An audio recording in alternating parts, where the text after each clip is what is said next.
20वीं सदी का भारत अंग्रेजी हुकूमत से आजाद होने के बाद देश सामाजिक, आर्थिक, राजनीतिक, धार्मिक तथा शैक्षणिक क्षेत्र में राष्ट्रीय पुनर्जागरण के दौर से गुजर रहा था। इस दौर में देश के अनेक सपूत देश और समाज को मजबूत करने के लिए सर्वस्व लगाए हुए थे और साथ ही एक खुशहाल समाज का सपना देख रहे थे। देश के इन्हीं महान सपूतों में एक थे सामाजिक न्याय के पुरोधा यशाकाई डॉक्टर सोनेलाल पटेल, जो कई आयामों में अनन्य थे। सामाजिक न्याय की विचारधारा हेतु आजीवन समर्पित यशाकाई डॉक्टर सोनेलाल पटेल का जन्म 2 जुलाई 1950 को उत्तर प्रदेश के जनपद कन्नौज के ग्राम बगुलिहाई में हुआ था। आपकी शुरुआती शिक्षा गांव में ही हुई।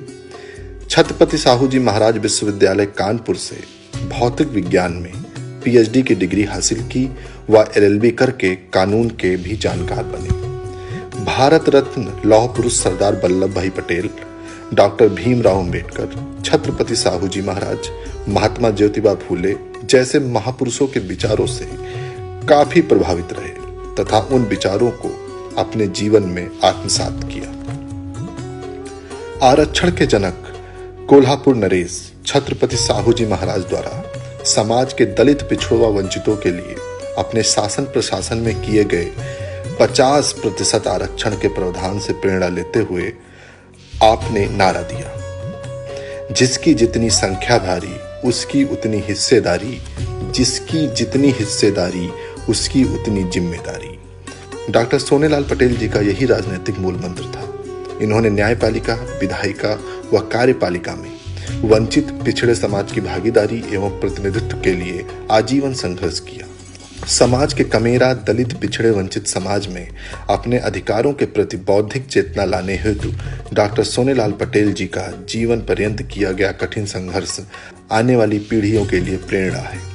इस संघर्ष के दौरान उनके मार्ग में अनेक बाधाएं आई, किंतु उन्होंने कभी भी हार नहीं मानी।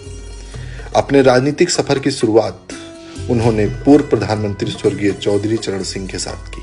उन्हीं की पार्टी से उन्होंने अपने जीवन का पहला विधानसभा चुनाव भी लड़ा।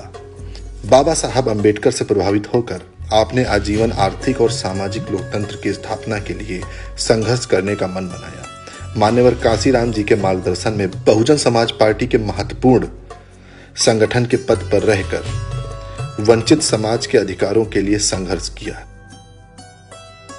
लेकिन बहुत शीघ्र ही बहुजन समाज पार्टी से अलग होकर किसानों, दलितों, पिछड़ों व वंचितों की उपेक्षा से आहत होकर 4 नवंबर 1995 को अपना दल की स्थापना की। पार्टी की संघर्ष यात्रा में बहुत कठिन दौर से भी गुजरना पड़ा। पिछड़ों के अधिकारों के लिए देश भर में जागृति लाने वाले डॉक्टर सोनेलाल पटेल को 23 अगस्त 1999 को प्रयागराज में पुलिस की बर्बरता का शिकार होना पड़ा।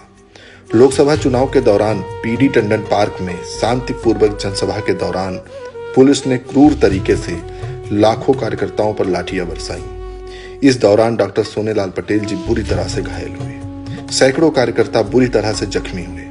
डॉक्टर पटेल के समर्थक हर साल इस दिन को क्रांति दिवस के तौर पर मनाते हैं। डॉक्टर सोनेलाल पटेल जी ने समता मूलक समाज की स्थापना हेतु भगवान बुद्ध के विचारों को अपने जीवन में आत्मसात किया और बुद्ध के समता मूलक विचारों को आजीवन जन जन तक पहुंचाने का महान कार्य किया। बाबा साहब अंबेडकर के बाद डॉक्टर सोनेलाल पटेल ऐसे पहले व्यक्ति थे जिन्होंने 5 लाख लोगों के साथ बौद्ध धर्म ग्रहण किया और बोधिसत्व कहलाए। 17 अक्टूबर 2009 को एक सड़क दुर्घटना में डॉक्टर सोनेलाल पटेल साहब का दुखद निधन हो गया। यही नहीं, आज उनकी बनाई पार्टी बहन अनुप्रिया पटेल जी के नेतृत्व में सामाजिक न्याय की इस लड़ाई को निरंतर मजबूती के साथ आगे बढ़ा रही है।